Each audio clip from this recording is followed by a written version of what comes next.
এইবার বলল কি পেঁয়াজ রসুন খাবে না। কেন খাবে না? কারণ পেঁয়াজ রসুন আমাদের ভারতের সবজি না। একটু মন দিয়ে শুনবেন, ইতিহাসগুলো শোনার দরকার। পেঁয়াজ রসুন এসেছে কোথার থেকে? আমাদের ভারতবর্ষকে যতবার ভিনদেশিরা আক্রমণ করেছে, তারা কিছু কিছু ফল, কিছু কিছু ফুল এদেশে টেনে নিয়ে এসছে। যেমন পুকুরে দেখবেন বড় বড় পানা হয়, হয় না?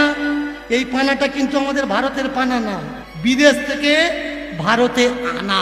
তো এই পেঁয়াজ আর রসুন এটা কারা নিয়ে আসে? বিদেশ থেকে ভিনদেশি মুসলমানরা যখন আমাদের ভারত আক্রমণ করে ভারত শাসন করলো, তখন তাদের মূল খাদ্য ছিল পেঁয়াজ আর রসুন। এরা বয়ে নিয়ে আসে ভারতবর্ষে পেঁয়াজ আর রসুন। ওদেরকে মুসলমান নয়, ম্লেচ্ছ বলা হতো, নোংরা বলা হতো। এইবার মুসলমানরা যদি নোংরা হয়, তাদের জিনিস তো খাওয়া যাবে না। তাই মুসলমানদের ছোঁয়া যারা নিত না, তারা বলে দিল পেঁয়াজ রসুন খাওয়া যাবে না। এই হলো মূল সত্য, যে সত্যটা আমরা এখনো পর্যন্ত কেউ জানি না। ইতিহাস পড়া লাগবে, ধর্মগ্রন্থ পড়ুন, আপত্তি নেই। গীতা পড়ুন, ভাগবত পড়ুন, রামায়ণ পড়ুন, পুরাণ আদি উপনিষদ সংহিতা পড়ুন, কিন্তু ইতিহাসটা অবশ্যই পড়বেন।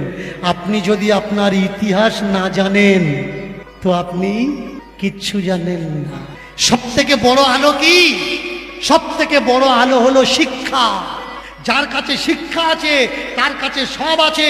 শিক্ষা থাকলে দেখবেন একটা সাধারণ মানুষ সংসারে অভাব আসলে সে হাত পেতে ভিক্ষা করে তো।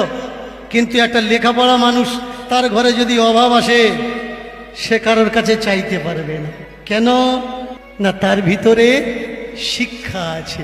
শিক্ষা মাথা উঁচু করে বাঁচা শেখায়, কখনো হাত পাতা ভিক্ষে করা শেখায় না। আর যার কাছে শিক্ষা নেই, তারা ভিক্ষে করে, কিন্তু তাদের মাথা কখনো নিচু হয় না।